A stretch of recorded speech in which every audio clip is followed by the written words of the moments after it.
বিএনপির একটা জায়গায় কেন বিশ্বাসযোগ্য? এগুলো সবগুলো হচ্ছে একটা ধোঁয়াশে পরিস্থিতি তৈরি করার জন্য একটা পরিকল্পিত একটা উদ্যোগ। এখন বিএনপি যদি সংস্কার না মানে, সংস্কার না চায়, তাহলে তাদের কমপক্ষে এই দায়িত্বটা ছিল যে সংস্কার প্রসেস শুরু হওয়ার আগেই তারা বলতো যে আমরা এই কমিশনে অ্যাটেন্ড করবো না, আমি এটাকে বয়কট করছি। তো তখন বিএনপি ছাড়াই যদি হইতো নাহলে হতো না। কিন্তু এতগুলো সময় নিজেরা থেকে কথা বলে তাদের নেতা তো মনে হয় আমার মনে হয় 10 ঘন্টার সে কম কথা বলেন এই সব যোগ করতে, আমাদেরকে একসাথ করে আমাদের সময় ব্যয় করে আমরা একটা জায়গায় পৌঁছেছি।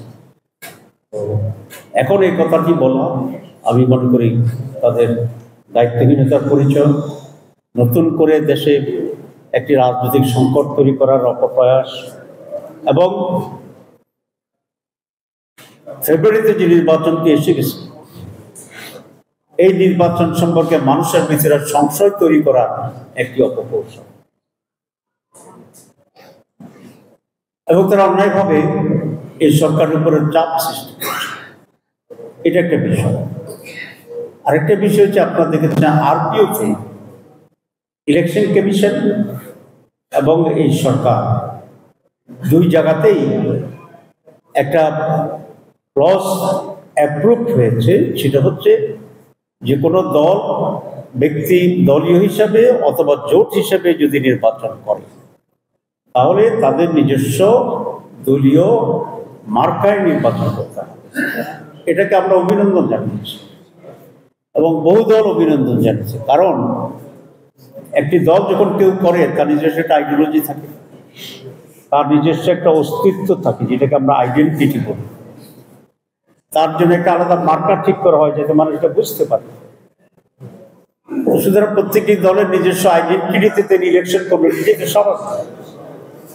হ্যাঁ, কেউ যদি জোট করে অবশ্যই জোট করতে পারবে, জোটের লোকেরা যদি তাকে ভোট দিতে চায় তারা ভোট দিবে, তার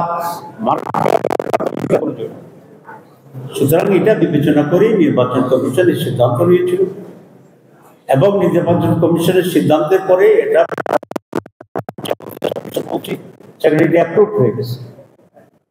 হঠাৎ করে বিএনপি এসে আবার বলে যে এটা আমরা মানি না।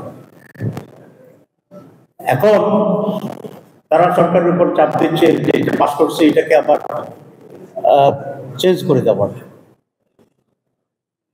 তাহলে তারা আরপিও মানে না, তারা সংস্কার মানে না, তারা সংস্কারের প্রক্রিয়া মানে না। এরপরে আসছে সংস্কারের জন্য একটা গণভোট আয়োজনের জন্য, এটা প্রস্তাব ছিল। সংস্কারের যে গণভোট এটা আমাদের প্রস্তাব ছিল। বিএনপি কিন্তু প্রথমে বলেছে, আপনারা তো সাংবাদিক আপনারা ফলো করেছেন, বিএনপির প্রথম বলছিল ওরা গণভোট মানে না, কিন্তু জামাত ইসলামের প্রস্তাব ছিল গণভোটের মাধ্যমে জনগণের ম্যান্ডেট দিতে। জনগণ যদি বলে ইয়েস ইয়েস, জনগণ যদি বলে যে নো নো, জনগণই তো সবচেয়ে ক্ষমতার উৎস। ডেমোক্রেসিতে দিস দ্য ফাইনাল। এখন বিএনপি এসে পরে বললো যে আমরা মানি, তবে জাতীয় নির্বাচন আর গণভোট একসাথে হইতে হবে। দুটো একেবারে আলাদা। গণভোটটা হচ্ছে সংস্কারের, আর জাতীয় নির্বাচন হচ্ছে সরকার গঠনের। কিন্তু এখন আমি যে বলেছিলাম তারা তালের রস আমের রস একসাথে করে দিতে। এটা কেন হচ্ছে?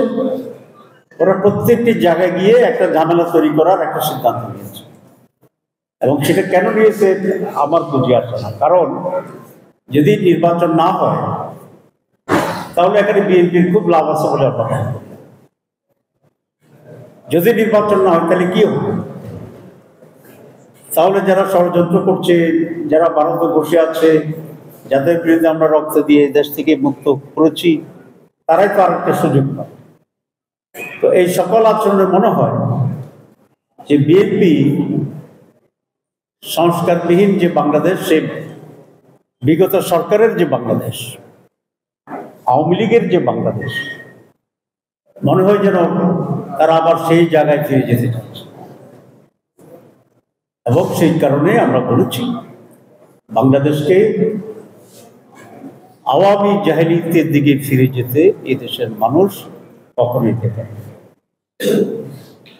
বাংলাদেশ আজকের সরকার ব্যাপারে আমি কথা বলতে চাই। পত্রপত্রিকার নানা বক্তব্য আসছে, সরকার আমাদেরকে কিছুই এখনো জানায়নি।